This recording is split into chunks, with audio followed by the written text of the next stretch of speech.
so we're back for another deep dive. And this time we're tackling online dating. Specifically for the over 50 crowd. Right. We found this really interesting article on Forbes Health, all about the best dating sites out there. And, well, let's just say things have come a long way. Yeah, it's a whole new world out there compared to, say, the classified ads. Exactly. Algorithms, dedicated platforms. It's pretty fascinating, not going to lie. It is, and there's a lot to unpack. So. Oh, absolutely. We're going to break it all down. The potential benefits, the safety tips, all of it. Because honestly, when I was reading this article, I was thinking, this is stuff everyone over 50 should know. Couldn't agree more. And it all starts with recognizing that dating after 50, it's become its own thing. It has, right? It's not just tacked on to mainstream sites anymore. Exactly. And I think that's really important because, let's face it, people over 50 are often at a very different stage in life. Oh, totally. Yeah. Different priorities, different experiences. Right. Kids might be grown, careers are established, and there's this renewed focus on what? Personal fulfillment. And that often includes finding companionship, right? Bingo. And the article really highlights that how dating at this stage isn't just about finding a partner, it's about enriching your life. Yeah, and that can even have like legitimate health benefits. Absolutely. They cited studies linking companionship to better heart health. And even longevity. I mean, that's wild, right? It is. And there's this Harvard study, the second generation study, that really caught my eye. It showed that close relationships were actually more important for happiness than money or fame. Than money or fame. Okay, that's pretty powerful. It is. So we're not just talking about romance here. We're talking about overall well-being. Okay, so that's a pretty compelling reason to, maybe dip your toes in the dating pool. For sure. But how does it actually work? Like, what's the process for these senior dating sites? Well, the article breaks it down pretty clearly, and it's actually not as complicated as you might think. No, it's pretty straightforward. Most sites, like they mentioned Silver Singles, they use a combination of questionnaires and algorithms. So you fill out a profile, answer questions about your interests, your values. Okay, so it's more than just like swiping on a picture based on looks. Way more. And that's a key difference with sites geared towards mature daters. They emphasize deeper compatibility. Like shared life experiences, values. Exactly. Goals for the future, things like that. Yeah. It's not just about fleeting attraction.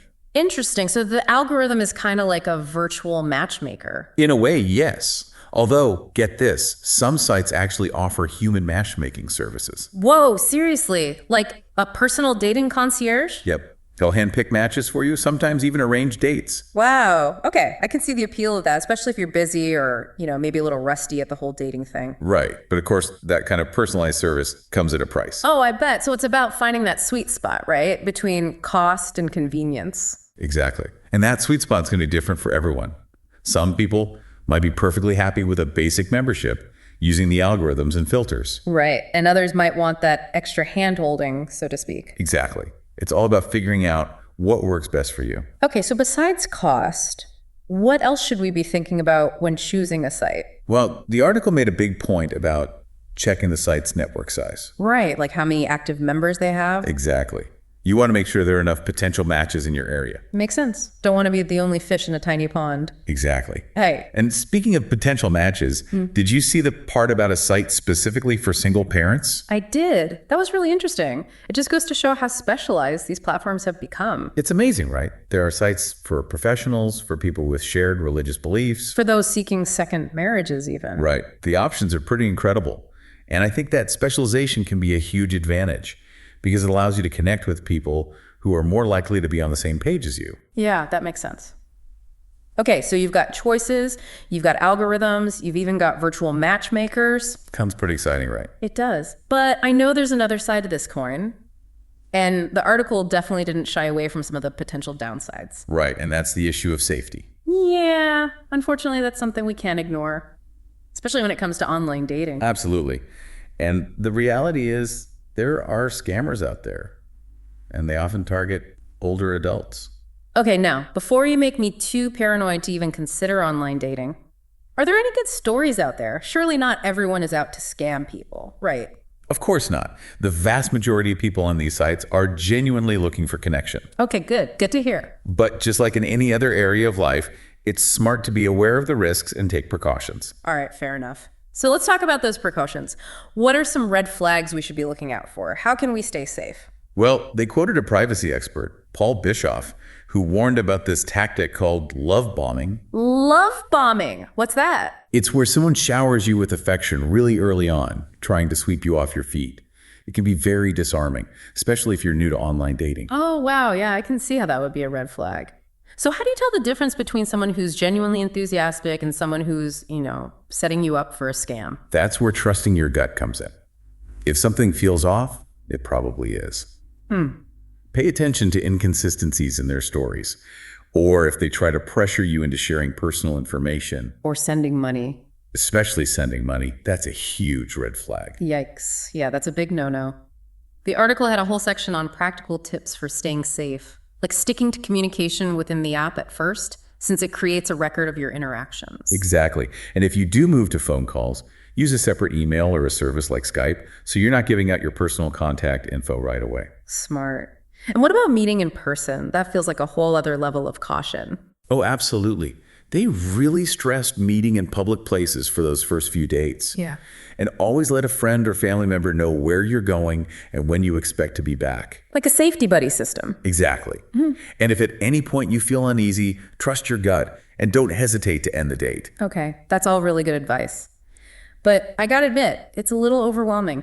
Makes online dating sound like a minefield. I get it. But let's not forget that most people using these sites are genuine and well-intentioned. Okay, that's reassuring. It's like anything else in life. Yeah. There are risks, but with a little knowledge and awareness, you can mitigate those risks and focus on the positive aspects. That's a good point. It's about finding that balance, right? Yeah. Between being cautious and being open to new experiences. Exactly. And let's not forget, online dating is just one avenue for meeting people. It's not a replacement for real-life interactions. Right, it's just another tool in the toolbox. Precisely. And it's a tool that can expand your social circle and potentially lead to some really meaningful connections. Okay, so let's say you found a reputable site. You're being smart about safety, and you're ready to start connecting. Any tips for making those initial interactions count? Well, the article didn't get into specifics on that, but I think it's crucial to be authentic. Like, don't try to be someone you're not. Exactly. Showcase your personality in your profile. Don't be afraid to show your sense of humor either. Dating should be fun, even if it takes a little effort to find the right person. Okay, be yourself, be engaging. What else? Ask thoughtful questions. Show genuine interest in the other person. It's not just about talking about yourself, it's about finding those points of connection. Those shared interests, things like that. Exactly. And it's a two-way street. Pay attention to how the other person responds. Are they asking questions back? Do they seem engaged? Or does it feel one-sided? Those are great cues to pick up on. Sound like being a good listener is just as important as being a good conversationalist. Absolutely. And if the conversation just isn't flowing or if something feels off, don't be afraid to move on. There's no obligation to force a connection. This is all really helpful advice. I think it's easy to get caught up in the mechanics of online dating, the profiles, the algorithms, the messaging, and forget that at the end of the day, it's about human connection. You hit the nail on the head. And that human connection, that's what ultimately leads to fulfilling relationships, whether they're romantic or platonic. So true. Speaking of fulfilling relationships, you've worked with a lot of people in this age group. Are there any common themes or challenges you've noticed when it comes to dating after 50? You know, one thing I've observed is that many people in this age group have a much greater sense of self-awareness. Yeah. They know what they want and what they don't want in a partner. Which can be both a good and bad thing, I imagine. Exactly. It's good because they're not wasting time on relationships that aren't a good fit. They're more discerning, more intentional. Makes sense. You've had more life experience to figure out what truly matters to you. Right? But it can also be a challenge because sometimes that clarity can turn into rigidity. So it's about finding that balance. Again, knowing your worth, but staying open to new possibilities. You got it. And that can be tricky, especially in the world of online dating, where it's easy to get hung up on superficial criteria. That actually reminds me, the article talked about how dating profiles might be different for mature daters. What are some things people in this age group should keep in mind when creating their profiles? I'd say focus on showcasing your personality and values. Don't just list your hobbies or accomplishments. Share anecdotes, tell stories. Let your authentic self shine through. So less resume, more personal essay. Exactly. Think about what makes you unique, what you're passionate about, what you're looking for in a connection. And don't be afraid to show your sense of humor. A little wit can go a long way. All right, so we've covered safety, creating a compelling profile, making meaningful connections. Any other pearls of wisdom for our listeners who are, maybe thinking about taking the plunge into online dating? I think managing expectations is key. Don't go in expecting to find the one immediately. It's a marathon, not a sprint.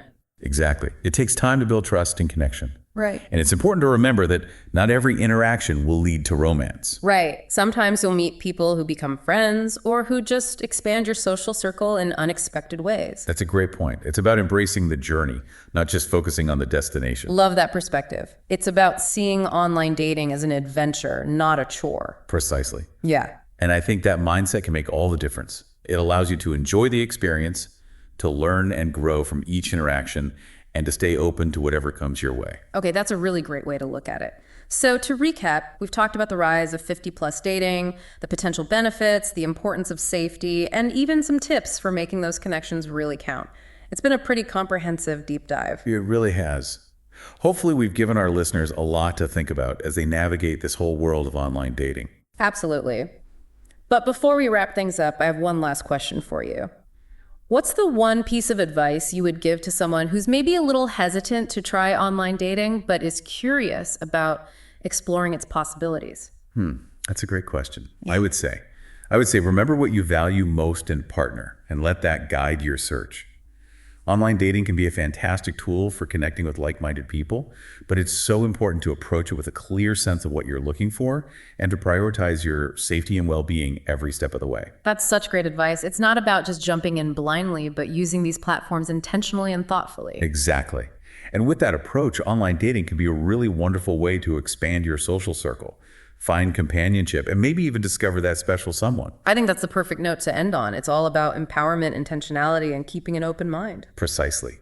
And remember, there's no right or wrong way to approach online dating. It's about finding what works best for you, trusting your instincts, and having fun along the way. Well said. And who knows, maybe our deep dive today will inspire some listeners to take the plunge and see what this whole online dating thing is all about. I hope so. It can be a truly rewarding experience when approached with the right mindset and a healthy dose of caution. Absolutely. So to our listeners out there who are considering dipping their toes in the online dating pool, we say go for it. You've got this. And remember to prioritize your safety and well-being above all else. Good luck and happy dating. Happy connecting, everyone. Until next time. I would say, I tell them to think about what they truly value in a partner. Okay, so start with your must-haves, your deal breakers. Right, and let that guide your search. Yeah. I mean, online dating, it can be an incredible way to meet people who share those values. Yeah, like-minded people who are on the same page. Exactly. But it's crucial to be intentional about it. Yeah. Really think about what you're looking for and be upfront about it. Don't settle. So it's all about being proactive, both in terms of what you want and in terms of staying safe. Exactly. And, with the right mindset, online dating, it can actually be a really positive experience. Yeah, like a fun adventure even. Right. And who knows, maybe it'll lead to some amazing connections, whether they're romantic or just great friendships. That's what it's all about in the end, right? Connection. Okay, I think we've covered pretty much everything. I think so. We talked about the trends, the benefits, how these sites work, the safety stuff. Even some tips for making those first interactions count. And most importantly, remembering what you value and staying true to yourself throughout the process. Absolutely. So to our listeners out there who are over 50 and maybe thinking about giving online dating a shot, we say go for it. You never know what's waiting out there. And hey, even if you don't find the one, you might make some great friends along the way. That's the beauty of it. It's all about opening yourself up to new possibilities and new connections. Well said. So on that note, we're going to wrap things up here. Until next time. Thanks for joining us on this deep dive into the world of online dating for the over 50 crowd. Remember, be smart, be safe, be yourself, and most importantly, have fun.